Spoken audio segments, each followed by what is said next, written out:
Tak, dobrý den, vítám vás u dalšího z naší série rozhovorů. Tentokrát mým hostem je Anne-Sofie. Anne-Sofie je psycholožka z Dánska, takže interview bude probíhat v angličtině s titulky do češtiny. Hi, Anne-Sofie. Hello. Hi. Thanks for accepting the invitation and talking to us. Well, thank you for inviting me and appreciate the invitation. Yeah. So Anne-Sofie, could you tell us a little bit about yourself? Where do you work and what's your job? What do you do? What's your specialization? Sure. So in short, I'm a psychologist by background. I graduated in 2013 from University of Copenhagen and have since then specialized in organizational psychology. I currently work at the Lego Group and focus mainly on employee experience related projects. Okay, so you've been working in an organization since, sorry, you said how long? 2013, so 2013. It would be 11 years of being a psychologist. I started out a little more traditionally with also within the field of work in organizational psychology. I started out more with stress cases, getting people closer to the labor market if they were outside of that because of various symptoms. And in that period, I also completed my authorization as a psychologist. Yeah. It took me 4 years, almost 3 years and 10 months or so to complete. Yeah. And that's basically what we'll be talking about mainly today, which is how does it work in Denmark when you want to become an authorized or certified psychologist in Denmark. Excellent. Yes. So could you first tell us a little bit more about your studies, even the pre-graduate part of your studies? Sure. So in Denmark, you can study psychology at the university in 4 different universities. I studied in Copenhagen. That's the oldest university and also the first one to launch a psychology program. The universities focus on all of the traditional big wave areas, but Copenhagen is definitely very influenced by clinical psychology and social psychology and neuro and cognitive psychology. So they take a big presence through the traditional intro, everything from the history of psychology, intro to quantitative and qualitative methods, philosophy of science, the whole focus. Then you have, I guess, at least at the time, we started with personality psychology, then social psychology, cognitive psychology, clinical psychology, psychiatry, the bigger ones to sort of have the base in the bachelor. And then on the master's, you add more of a practical lens to it. You have a 2 years bachelor with 6 months of internship that you have to take. And then you choose two areas to focus on that you specialize in. And one, at least you did at the time. Now it's quite many years ago, so it can have changed. Yeah. You also chose a course, a method course to focus on. And I chose, at the time, I chose neuropsychology. I love that. I found it, and they're really, really, really good at it at the University of Copenhagen. And I had clinical psychology. And then I took my internship in organizational psychology. Looking back, most likely because I was a little indecisive of what I wanted to do. So I tried to put everything in. I had my internship in a consultancy firm. Half of the employees there were psychologists and half were traditional business administration profiles. So I did a lot of personality testing. That was my intro, like reading up on assessments. How do you give feedback? Right. That was good. That was how it started for me. I did my thesis on workplace bullying, so I Wow. kind of started to specialize a little bit at that time. Yeah. And so that's where you kind of stayed, right? In the In work environment, work environment. Yeah. yeah, Yeah. Good. definitely. Thanks for that. And could you tell us a little bit more about what happens once you graduate, once you do your master's in Denmark, and if Yeah. you, how can you continue? Or when you have the master's, are you a psychologist who can work with clients or patients, Yeah. or do you have to have some further education? How is it organized? So obviously I can answer this as a regular psychologist and not as a representative of the administration, I understand.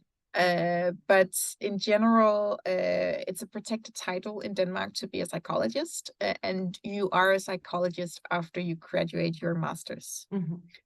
So you can actually go out and have clients and see clients. However, that is an opportunity and an option. However, it is most common that you would, if you want to proceed that, you would go for an authorization. Mm-hmm.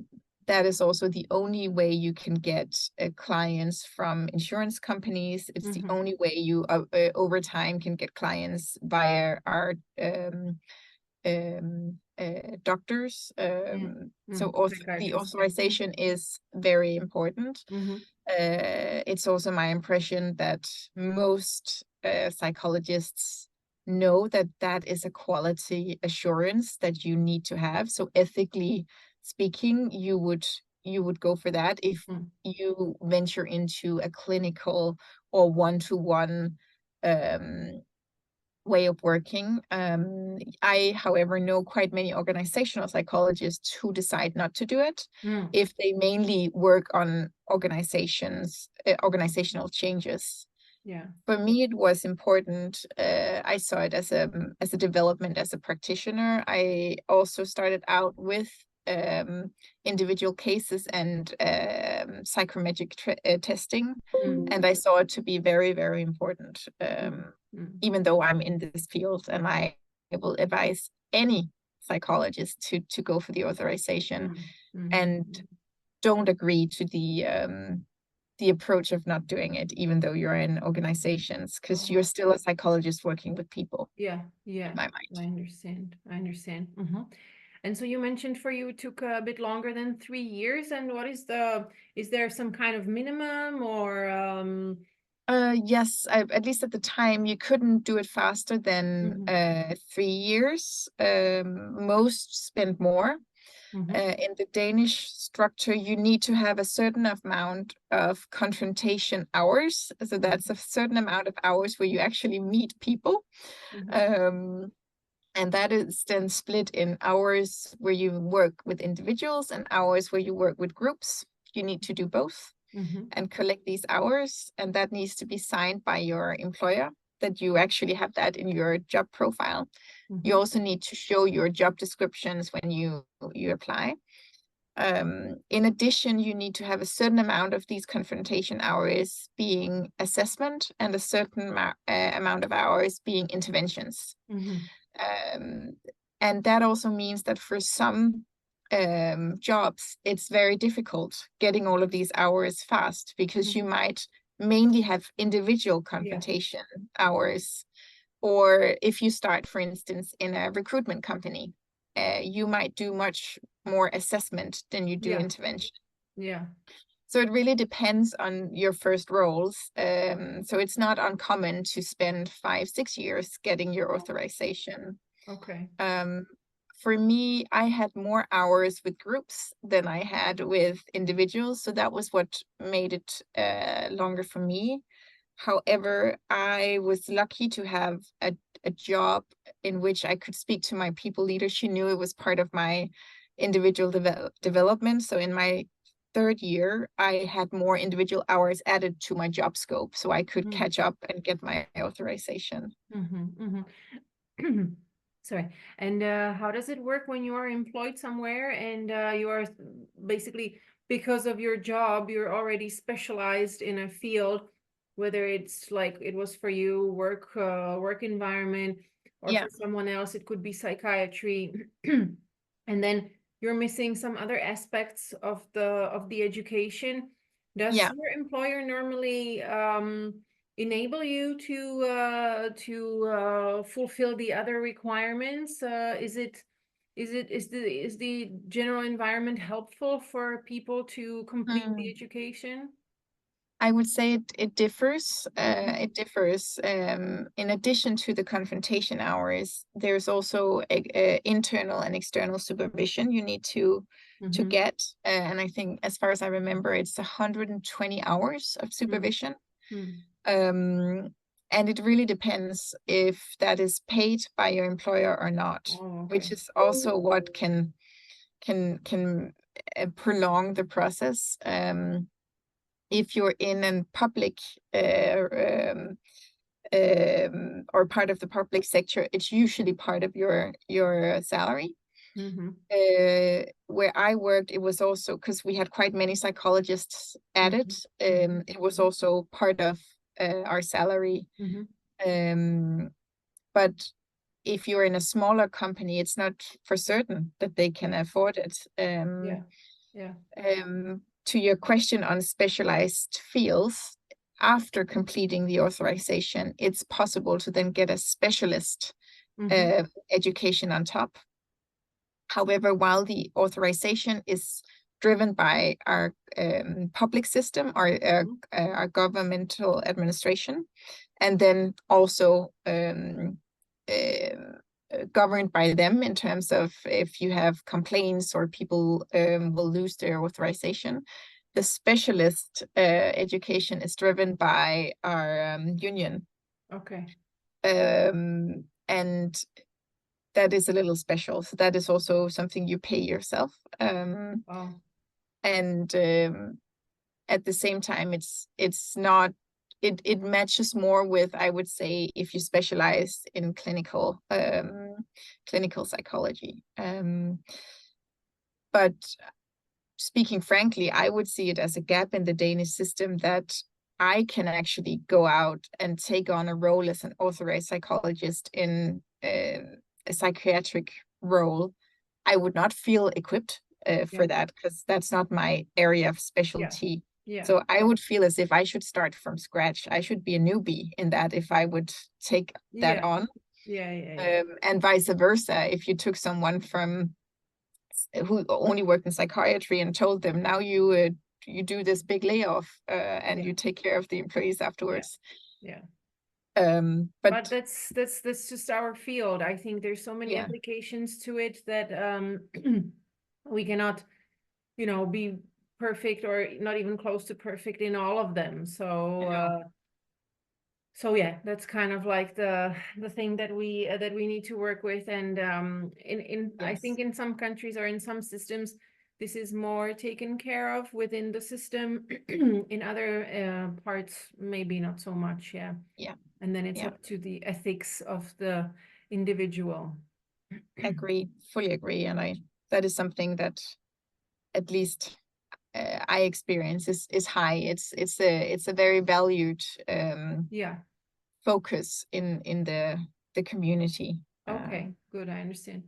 But so would you say it's possible that somebody who does the authorization in a certain subfield of psychology then switches, then decides to, move on to a different field?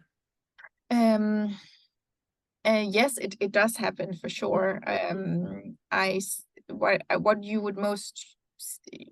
What would be most common would be you would see quite many many profiles start out in a public domain, often tied to our school system, working with kids and parents. In Denmark, it's called psychological pedagogical support. So this is where it's so maybe it's similar. This is definitely known as an area where you really get it's a steep learning curve, but you will learn a lot. You will learn how to work with parents, you will learn how to work with supervision, work with kids, work with assessment. So many will start out spending 3 to 5 years in the beginning of their career, getting their authorization. And after that, they just decide, oh, I want to mainly focus on kids, or I would mainly focus on family therapy or something else. So that is quite common. Yeah. To see. Okay. So basically, is some kind of psychotherapeutic training part of this authorization education, or is that on top? That's on top, and would usually be this specialization. However, when you do your authorization, you would most likely be in a workplace where there is some sort of wave or training that you tap into. Mine personally tapped into humanistic existential psychology with a little bit of narrative inspiration. So that was mainly what my workplace focused on, or they were inspired by, and in that sense also what we got our supervision on. We had some roles focusing more on cognitive, more traditional CPT, but not my work. My work was more focused on the other elements. Yeah, great. Would you say that whether there are any control mechanisms put in place that would ensure that the process of this authorization education is transparent, that that it's that there are equal chances for the students, that it's accessible, at least from the point of transparency, democracy, ethics, I guess you could say. I can maybe it has changed because it's in 2017 I applied, so things can have changed since. However, I just spoke to a good friend actually who's doing her authorization now, and she graduated at the same time as me, so she spent 10 years.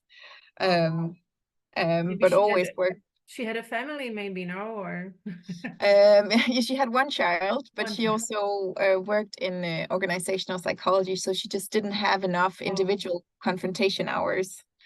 So she's maybe on the other end of the spectrum of where it takes a really long time to collect these hours. But she told me that apparently the process is still quite comprehensive and in the Danish system. I think we could definitely, and maybe there are plans for it, but I could see benefits in having a very smart digital system where you could actually get your employer to approve for your hours in a digital system. You could get your supervisor. We all have an ID for our authorization number.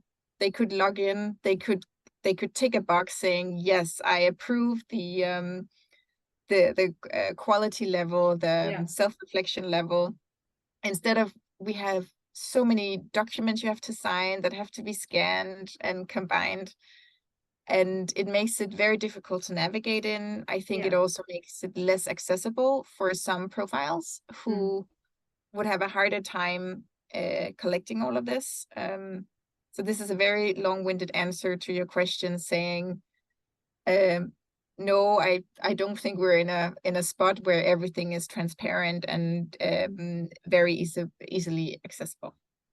Okay, and at the same time, I would imagine that there's some kind of committee that is that is, deciding whether or not the person passes or doesn't pass. Maybe you can also talk a little bit about if there's a final exam, or what are the criteria for people to successfully complete the education. So maybe, if there's such a thing as a committee, how is it ensured that that there is no accumulation of power or functions, or because I think that's also important. It's very important. For the authorization, it is driven by one of our governmental institutions, and I believe there is a committee of, I believe there are 4, and it's switched out. So they're both one profile who has a background, I think, in public law or employment law. Some who focus on quality, similar to how our doctors, our physiotherapists, etc. And then I think there is a representative with a background in psychology. The criteria for what they decline applications on, I don't have full transparency over. I think it can be everything from they can't see evidence that you actually had these confrontation hours to they don't approve the role description to be equal to actually being a role a psychologist would take on and not someone else. We don't have an exam, which is an interesting one.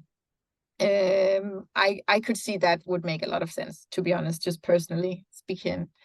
The quality assurance is that your supervisor needs to pass you. They need to pass your way of reflecting of your own practice, your way of so it's very much focused on sometimes a very case-focused supervision, but also on your development as a professional. So the way I understood it was very much on how you are your own best tool. So you need to reflect on your own practice. You need to know that you can't solve everything with your own perspective. You need to build in a focus on learning from peers and challenging yourself, knowing your own reactions in conversation patterns, etc. So it's a combination of, sometimes it's a supervision on, I'm bringing this personality test, it's hard for me to, or IQ test or something. Can you please give me sparring on this? I've tried that with, I was video recorded how I did an intelligence test, and like very case focused, but also I've tried focusing on myself, on how I react to certain profiles in interview, in one-to-ones. So that's basically it. They decide. And the plus is it's very focused on you. Very individualized. It's very individualized. It is. The flip side is there's no, can you actually do it? There's no test of me. Do you actually know the ins and outs of this test, or this psychotherapeutic area? And you pay the supervisors. That's, I think, the biggest challenge. You pay them. So and I don't know if they all feel comfortable saying it's not good enough to people who pay them. Or on the contrary. On the contrary, they can keep having supervision hours because artificially the sessions. So that's of course ethics again, but it's a challenge. I think there's no perfect system so far. I haven't sounds like it covered. Everybody has their challenges, right? So you mentioned, Anne-Sofie, that the services of clinical psychologists in Denmark are taken care of through insurance companies, right? You can find some kind of funding through insurance. Yes, and then we also have some areas that are funded by the government, and where you can get via your doctor, you can get it covered, but it's very focused. So it would be anxiety for young people. It would be PTSD for our soldiers. It would be if you've been through if you've lost a child. So it's very focused in some categories. Right. And so I guess you need the authorization to be able to provide services through insurance companies, right? Yes, and also the ones via the doctor. Right. You can't. And is there some kind of limitation in the number of hours, or types of training, or is Yeah, that can differ quite much. So from the government funded ones would have a limitation of hours. I don't know how many though, on the different categories, but it could be you get 10 hours paid by the government. The same in insurances, it would be depending on your insurance setup, what you get, but also what the insurance company then rely on, what kind of method. Yeah. Some insurance companies would be very focused on, we only do evidence-based approaches, we only do these tests and these assessments. Yeah. That was my own first company I worked in. We had that approach, being very very methodical, because that was the only way we could quality check the outcome of the treatments. Yeah. So it became very it became focused on doing also providing the same service to the clients. Right. So it's also a bit complicated, I can see. Yeah. And so how is it now in Denmark? Just a last question. Do you have enough psychologists, or are you, is there the same or similar situation like here, where we have a huge, huge need for psychological care and not enough providers? The same. It's a very popular education. But the demand is higher, and especially in some parts of the country, and also in some fields, there's a higher demand. There's definitely a high demand that is not met for psychologists who specialized in elderly care, and also in parts of the psychiatric field. There's a general need, but there's an even bigger need in those areas, as far as I know.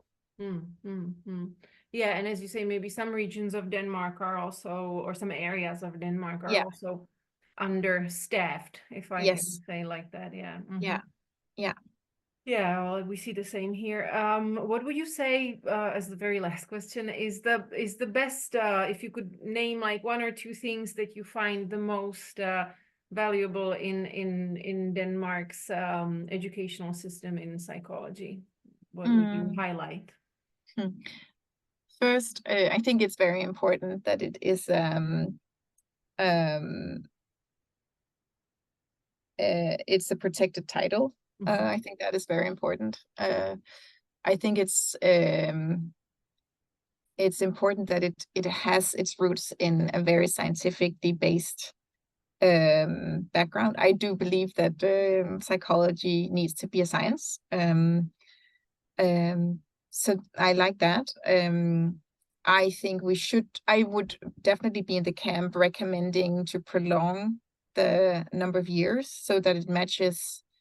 I think you spent 7 years to become a doctor. I think you should do the same for psychologists, and then add more practical training to their education, and presumably lump it together with the authorization. That would maybe, if I could decide, that would be my recommendation for our government. Instead of splitting it into, I would align it to how our doctors are trained and educated. What did you mean by splitting it? So now we have, you have the academic education, and then you need to go out and somehow fix your own authorization afterwards. Right. If I decided and had that power, I would lump it together, because that's what we do for our doctors. They get it lumped together. You would just continue after graduating. You would directly go into another system. Yes, that would be, or you don't become a psychologist before you're authorized, or something like that. Okay. I would probably, it sounds a little harsh, but I would align it even more so the logic is the same, to overcome the risk that you have people who only have an academic background trying to treat people who will need much more than that, because it's also a practical Right. I understand. education. Yeah. Okay, well, thank you very much, Anne-Sofie. I don't want to I take hope more of it your could help time. you out. Thanks And so much. you're welcome, and all the best to you in your process. Thank you. Thank you.